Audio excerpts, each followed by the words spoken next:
श्रेया एक बहुत ही गरीब घर से थी, इसीलिए उसकी गरीब माँ ने अपने ही हिसाब से एक गरीब परिवार में उसकी शादी करवा दी थी।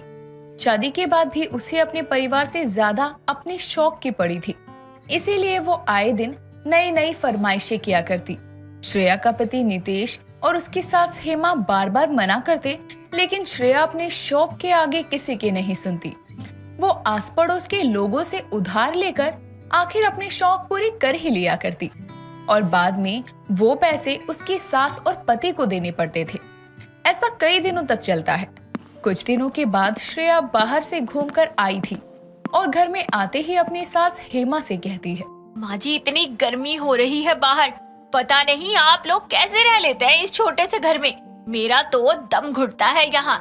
मैं बोल रही हूँ हमें एक एसी लगवा लेते हैं, क्योंकि मुझसे नहीं रहा जाता इतनी सड़ी गर्मी में। मेरी बात मान लो, एक एसी लगवा लो। हाँ, ये छोटा सा घर है ना। पहले तो जैसे बड़े से राजमहल में रहती थी तू, तेरे आगे पीछे 4 नौकर लगे रहते थे जो तेरी एक आवाज में सामने खड़े मिलते थे, और यहाँ ते एक दिन भी गुजारना मुश्किल पड़ रहा है ना। कभी कभी तो ऐसा लग रहा है जैसे तू हमारे साथ खुशी से नहीं बल्कि जबरदस्ती रह रही है। नहीं माँ जी, ऐसी कोई बात नहीं है। मैं तो अपनी मर्जी से यहाँ रह रही हूँ, लेकिन अगर मुझे कोई परेशानी होगी तो उसको तो बताऊंगी ना। गर्मी लग रही है इसीलिए बोल रही हूँ।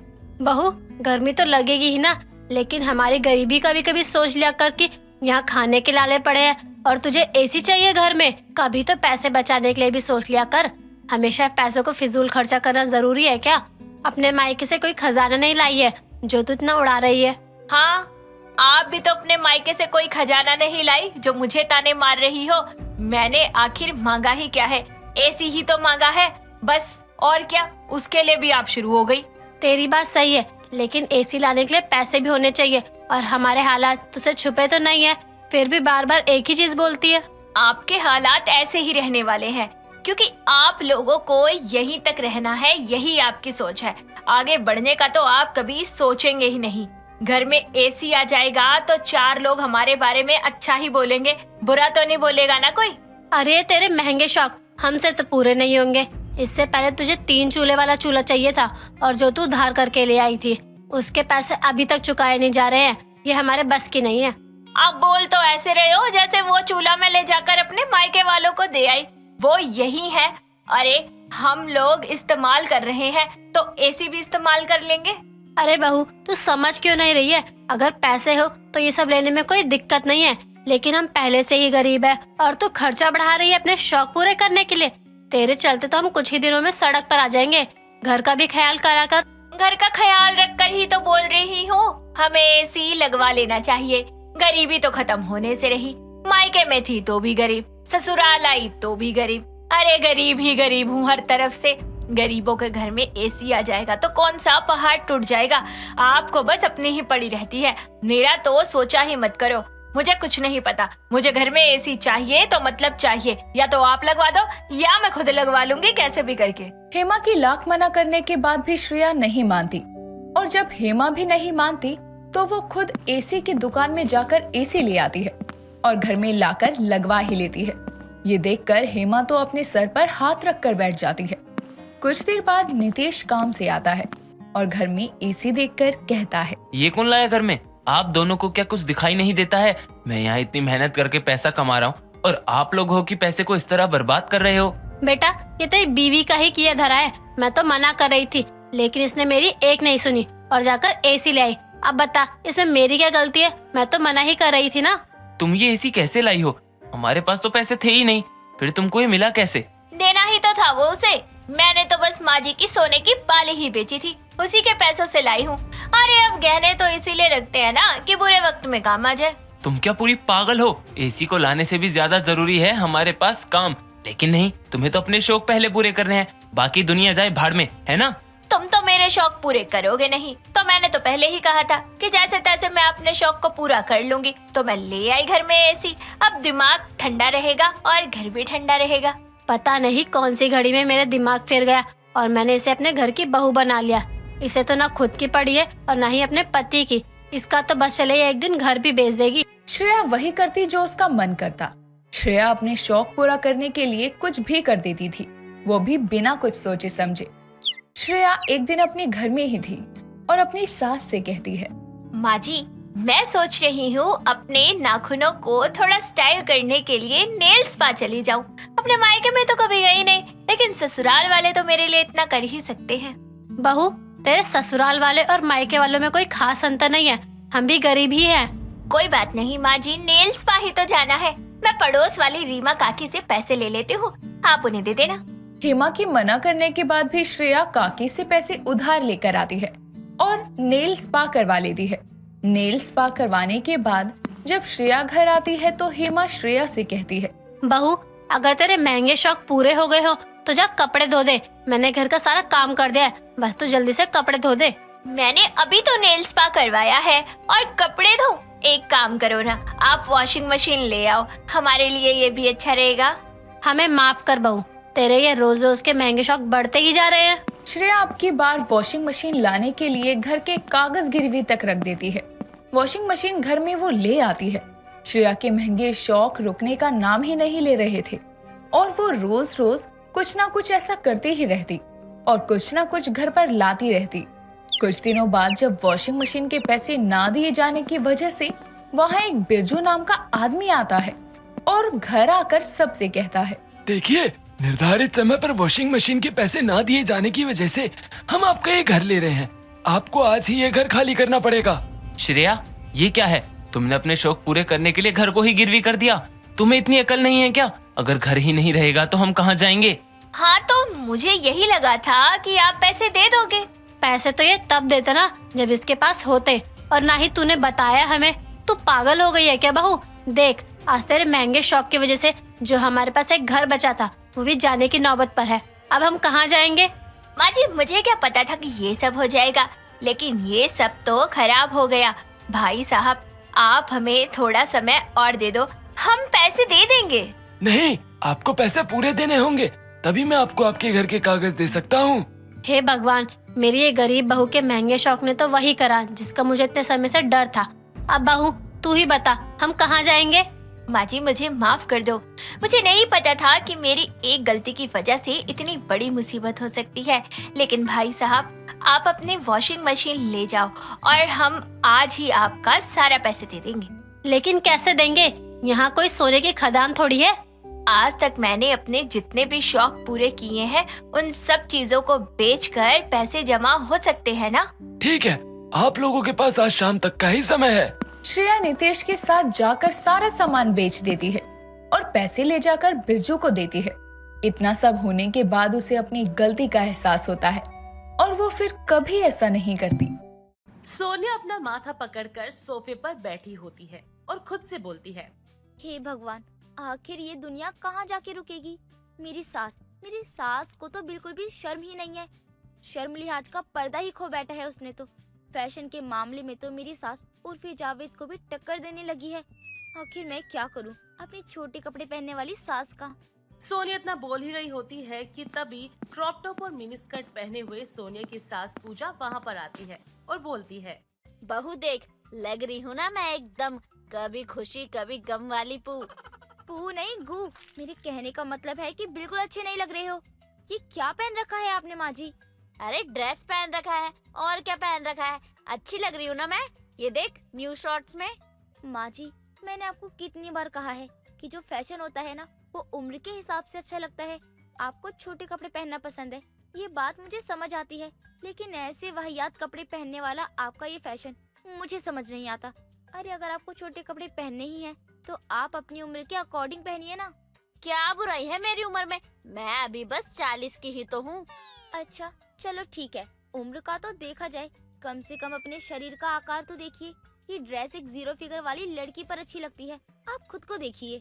अरे थोड़ा सा ही तो ज्यादा है बहू, और वैसे भी भरे फूले शरीर पर सारे कपड़े अच्छे लगते हैं। और बहू, तुझे फैशन की कोई समझ तो है नहीं, तो तू वैसे भी मुझसे जलती रहती है। अरे भरी जवानी में तू बुढ़ी लगती है और मैं जवान लगती हूँ। मेरा जो मन करेगा मैं वही करूँगी। इतना कहकर पूजा इठलाते हुए वहाँ से चली जाती है। सोनिया हर दिन अपनी सास को खूब समझाती है, पर पूजा के कान पर तो जू तक नहीं रेंगती। पूजा अभी भी अपने आप को 16-17 साल की जवान लड़की समझा करती थी। ऐसी एक दिन दुखी होकर सोनिया अपने पति राहुल से कहती है, राहुल, तुम अपनी माँ को कुछ समझाते क्यों नहीं हो? अरे तुम्हें पता भी है आजकल इतने छोटे छोटे कपड़े पहनकर घूम रही हैं वो। अरे सारे मोहल्ले वाले तरह तरह की बातें करते हैं। अब बताओ मैं किस किस का मुंह बंद करवाऊं? अब मैं क्या करूँ इसमें यार। मैं खुद माँ को बोलता हूँ लेकिन वो मानती ही नहीं। अगर उनका मन करता है तो सब पहनने दो, वो कंफर्टेबल है। तुम्हें क्या दिक्कत है? अपने काम से काम रखो। राहुल तुम कैसी बातें कर रहे हो? वो तुम्हारी माँ है यार, ऐसे अंग प्रदर्शन करती हुई वो अच्छी थोड़ी ना लगती है। देखो मुझे इस बारे में कोई बहस नहीं करनी, ठीक है? तुम बोलकर देख लो, अगर वो मानती है तो ठीक है, नहीं मानती तो भी ठीक है, लेकिन इस घर में कोई तमाशा करने की जरूरत नहीं है। इतना कहकर राहुल वहाँ से चला जाता है और बेचारी सोनिया चुपचाप घर के कामों में लग जाती है। वक्त गुजरता चला जाता है। ऐसी एक दिन सोने की पड़ोसन अंकिता घर पर आती है और उसे अपने फोन के इंस्टाग्राम में पूजा का वीडियो दिखाती है, जिसमें पूजा छोटे छोटे कपड़े पहनकर सेक्सी सा डांस कर रही होती है। अरे सोनिया देख रही है ना, तुझसे ज्यादा टैलेंटेड तो तेरी सास है। अरे इतनी अच्छी तरह से तो गोल गोल रोटियां भी नहीं घूमती हैं, जितनी अच्छी तरह से तेरी सास अपनी कमर घुमा रही है। यार मैं तो तंग आ गई हूँ अपनी सास से। पहले छोटे छोटे कपड़े पहनकर ही उन्होंने मोहल्ले में हमारी नाक कटवा दी है, अब ये इंस्टाग्राम पर वीडियो बनाकर डाल रही है। ना जाने मेरी सास की जवानी कहाँ जाकर रुकेगी। अरे ये तो कुछ भी नहीं। तुझे ये पता है कि तेरी सास इस वक्त कहाँ है? और कहाँ, अपने कमरे में ही होंगी ना। जी नहीं, वो अपने कमरे में नहीं है। जरा एक बार गेट खोलकर गली का नजारा तो देख। तेरी सास की इस वीडियो ने क्या कहर मचाया हुआ है हमारे पूरे मोहल्ले के मजनुओं पर। अंकिता की बात सुनकर सोनिया भागकर गली में जाती है और वहाँ पर देखती है कि पूजा की उम्र के सभी अंकल रेडी सीढ़ी होकर सोनिया के घर के बाहर भीड़ लगाए बैठे हैं और पूजा एक मस्त से शॉर्ट ड्रेस पहनकर बारी बारी से सभी के साथ सेल्फियां ले रही है। ये देखकर सोनिया बोलती है, हे भगवान, मैं तो भरी जवानी में बर्बाद हो गई अपने छोटे कपड़े पहनने वाली सास के हाथों। ये सब क्या लगा रखा है मेरी सास ने? मुझे जल्दी ये सब बंद कराना होगा, इससे पहले कि ये तमाशा और ज्यादा बढ़ जाए। इतना कहकर सोनिया पूजा के पास जाती है और अपनी सास का हाथ पकड़कर सोनिया उन्हें घर ले आती है और बोलती है, माँ जी, छोटे कपड़ों के साथ साथ ना आपका दिमाग भी छोटा हो गया है। ये सब क्या ड्रामा लगा रखा है आपने? अरे बेटा मैं क्या करूं, अब मेरी फैन फॉलोइंग ही इतनी ज्यादा हो गई है तो मुझ पर ये शॉर्ट ड्रेस इतनी ज्यादा अच्छी लगती है कि क्या ही बताऊं। और जब से मैंने वो इंस्टाग्राम पर वीडियो डाली है ना, तब से तो मैं बस सबके दिलों की रानी बन गई हूँ। तो इसीलिए बस मेरे कुछ फैन मेरे साथ फोटो खिंचवाने के लिए आए थे। माँ जी कुछ कह रही हो? आधे से ज्यादा मोहल्ले के अंकल हमारे घर के बाहर डेरा लगाए बैठे हैं। देखिए माँ जी, आप या तो ये छोटे कपड़े पहनना बंद कर दीजिए या फिर मुझे ही कोई हल निकालना पड़ेगा। बहू देख, मुझसे जुबान चलाने की जरूरत नहीं है। मैं इस घर की बड़ी हूँ, मेरा जो मन चाहेगा मैं वही करूँगी। मैं छोटे कपड़े पहन लूँ या बहुत ज्यादा छोटे कपड़े, वह मेरी दिक्कत है। तू होती कौन है मुझे रोकने वाली? और मुझसे ज्यादा बकवास करने की जरूरत नहीं है। मेरा तो पता नहीं, लेकिन मैं तुझे इस घर से हमेशा के लिए धक्के देकर बाहर निकाल दूंगी, फिर रह लेना अकेली अपने मायके में। अपनी सास की बात सुनकर बेचारी सोनिया चुप हो जाती है। वक्त गुजरता चला जाता है। अब सोनिया अपनी सास को कुछ नहीं कहती। पूजा सारा दिन छोटे छोटे कपड़े पहनकर खूब वीडियो बनाती और लोगों के साथ सेल्फी या फिर इंस्टाग्राम के बाकी सोशल मीडिया साइट पर अपलोड किया करती। ऐसी एक दिन पूजा एक शॉर्ट ड्रेस पहनकर अच्छे से रेडी होकर बाहर जा रही होती है। तभी सोनिया बोलती है, माँ जी आप कहाँ जा रही हो? जाना कहाँ है, बस यूं ही अपने दोस्तों के साथ जा रही हूँ। अरे नहीं, कुछ जाने वालों के साथ पार्टी करने के लिए क्लब में जा रही हूँ। आप इस उम्र में क्लब जा रही हो? कुछ तो शर्म लिहाज कीजिए। बहू मैंने तुझे पहले ही कहा था कि अपनी ये बकवास मुझे मत सुनाया कर। मैं जा रही हूँ तो जाने दे। इतना कहकर पूजा वहाँ से निकल जाती है, पर सोनिया की अपनी सास को लेकर अब चिंता सताती रहती है। पूजा एक काफी शानदार क्लब में जाती है, जहाँ हर कोई पूजा की उम्र के अकॉर्डिंग उसके पहने हुए लिबास को देखकर उस पर खूब हंसते हैं, लेकिन पूजा को किसी से कोई फर्क नहीं पड़ता। पूजा अपने दोस्तों के साथ पार्टी कर रही होती है।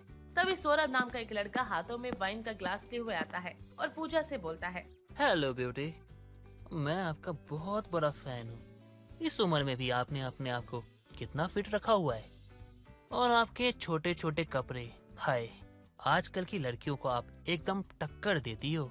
और सच कहूँ ना तो आपके आगे बड़ी बड़ी मॉडल पानी भरते हुए नजर आएंगी। मैं तो आपको देखकर ना आपका डाई हार्ट फैन बन चुका हूँ। सच में आपका बहुत बहुत शुक्रिया। अगर आप बुरा ना माने तो क्या मेरे साथ ड्रिंक करना पसंद करोगी आप? हाँ क्यों नहीं, जरूर करूँगी।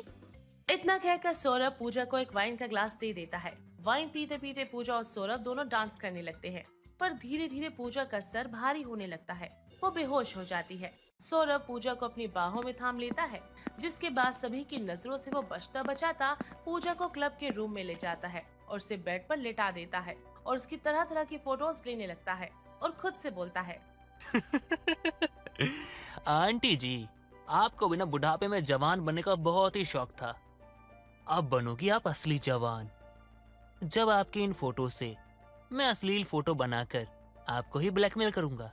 आंटी जी को तो उड़ने का शौक था ना, अब उड़ के दिखाएं, बड़ा मजा आएगा।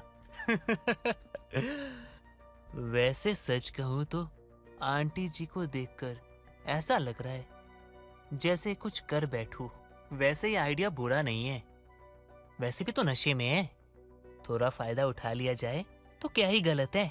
इतना कहकर सौरभ बेहोश पड़ी पूजा के करीब जाने लगता है। तभी कमरे का दरवाजा एकदम से खुल जाता है, जहां सोनिया पुलिस के साथ पहुंच जाती है। सोनिया अपनी सांस पर पानी छिड़क कर उन्हें होश में लाती है, जिसके बाद इंस्पेक्टर सौरभ के फोन में क्लिक किए हुए सारे फोटोज पूजा को दिखाते हैं और बोलते हैं, पूजा जी ये देख रही हैं आप, ये लड़का वही है जो लड़कियों के झूठे SMS और फोटो बनाकर उनसे पैसे ठगता है। और आज आप इसका शिकार होने वाली थी, लेकिन सही समय पर आपकी बहू ने आपको बचा लिया। आप अपना ध्यान रखें और ये फैशन थोड़ा लिमिट में करे तो अच्छा होगा। इंस्पेक्टर सौरभ को गिरफ्तार करके वहां से ले जाते हैं, जिसके बाद पूजा सोनिया से माफी मांगते हुए बोलती है, बहू मुझे माफ कर दे, मैंने तेरी बात नहीं मानी, लेकिन आज मुझे अपनी गलती का एहसास हो रहा है। बढ़ती उम्र के साथ और अपने फैशन के धुन में भूल ही गई थी कि मान मर्यादा और इज्जत नाम की भी कोई चीज होती है, जो औरतों का गहना होता है, जिसे मैं भूल गई थी। अगर आज तू ना होती तो ना जाने क्या हो जाता। माँ जी देखिए, आप माफी मत मांगो, आपको अपनी गलती का एहसास हो गया, यही बहुत है।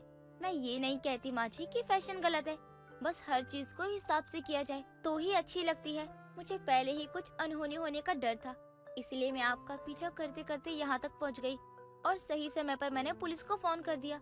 अब आप मेरे साथ घर चले और जो भी कुछ हुआ ना, उसे एक बुरा सपना समझकर भूल जाइए। इतना कहकर सोनिया पूजा को घर पर ले जाती है और इस घटना के बाद से पूजा फैशनेबल ड्रेस तो पहनती है, लेकिन वही जो उस पर सूट करे और लोगों के बुरे इरादों से उसे बचाए।